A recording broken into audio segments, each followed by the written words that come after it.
দেখছেন নক্ষত্র, সবার আগে সবার পাশে। ফিরে এলাম বিরতির পর। যাবতীয় রীতি মেনে শুরু হলো জলপাইগুড়ির লোক উৎসবের অন্যতম লোটদেবী কালীপুজো। এদিন ৫৮তম বর্ষে পড়ল আসাম মোড়ের করলা ভ্যালি মোড়ের এই কালীপুজো। সোমবার রাতে বর্ণাঢ্য শোভাযাত্রার মাধ্যমে প্রতিমা নিয়ে আসা হয়। সকাল থেকে বিভিন্ন প্রান্ত থেকে অসংখ্য মানুষের সমাগম হয় মন্দির প্রাঙ্গণে। পুজো কমিটির পক্ষ থেকে করলা নদী পারাপারের জন্য নির্মাণ করা হয়েছে অস্থায়ী ব্রিজ। মন্দির ও সংলগ্ন এলাকা ও পুকুর পার্কে কেন্দ্র করে জমে উঠেছে উৎসব। পুণ্যার্থীরা ফুল, বেলপাতা, পুজোর উপকরণ সাজিয়ে জড়ো হয়েছে। উৎসব উপলক্ষে মেলারও আয়োজন করা হয়েছে। উৎসব চলবে আগামী ৬ ফেব্রুয়ারি পর্যন্ত। মেলার পাশাপাশি নানান খাবারের দোকান, নাগরদোলা ও অন্যান্য পসরায় সেজে উঠেছে মেলার মাঠ। থাকছে চন্দননগরের আলোকসজ্জাও। ৫৮তম বিশেষ আকর্ষণ মেলা, চন্দননগরের আলোকসজ্জা। লোকজন তো শিলিগুড়ি, কলকাতা, এদিকে মালবাজার, ধূপগুড়ি, গয়েরকাটা, মানে বহু জায়গা থেকে লোকজন আসে।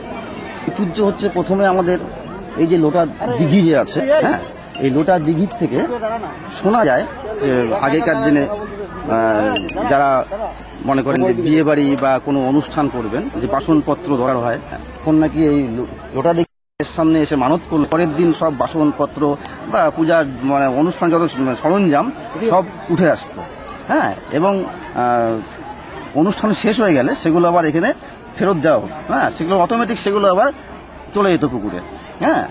তা সেখান থেকেই আমাদের এই লোটা দেবী পূজা হয়।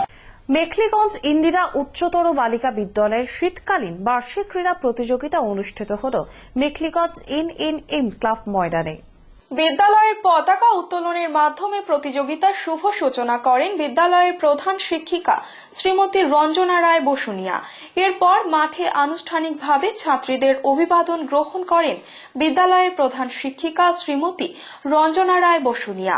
ক্রীড়ানুষ্ঠানের সভাপতি তথা বিদ্যালয়ের প্রাক্তন প্রধান শিক্ষিকা শ্রীমতী তন্দ্রা জানা এবং বিদ্যালয়ের ম্যানেজিং কমিটির সভাপতি শ্রীমতী বাবলি ঘোষ। প্রতিযোগিতার ফাঁকে মাঠে বিদ্যালয়ের ছাত্রীদের দ্বারা পরিবেশিত ড্রিল প্রদর্শন করা হয়। মেখলিগঞ্জ ইন্দিরা উচ্চতর বালিকা বিদ্যালয়ের প্রধান শিক্ষিকা শ্রীমতী রঞ্জনা রায় বসুনিয়া জানিয়েছেন, বিভিন্ন প্রকার দৌড়, উচ্চ লম্ফন, দীর্ঘ লম্ফন, বর্ষা নিক্ষেপ ও যেমন খুশি তেমন সাজো সহ মোট 22টি ইভেন্টে বিদ্যালয়ের ছাত্রীরা অংশগ্রহণ করে এদিনের এই ক্রীড়া প্রতিযোগিতায়। এছাড়াও প্রাক্তন ছাত্রী ও এবারের উচ্চ মাধ্যমিক পরীক্ষার্থীদের জন্য ছিল বিশেষ দৌড় প্রতিযোগিতা। প্রতিযোগিতার শেষে প্রতিটি ইভেন্টের প্রথম, দ্বিতীয় ও তৃতীয় স্থানাধিকারীদের পুরস্কৃত করা হয়। উপস্থিত অতিথিগণ ও বিদ্যালয়ের শিক্ষিকাগণ বিজয়ীদের হাতে পুরস্কার তুলে দেন। এবার আসছে আবহাওয়ার খবরে।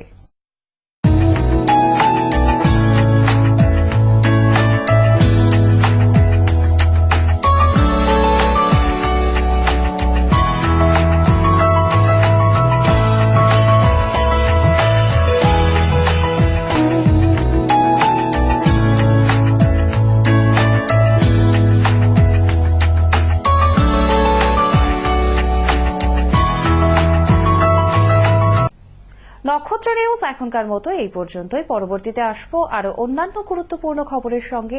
সঙ্গে থাকুন, দেখতে থাকুন নক্ষত্র নিউজ।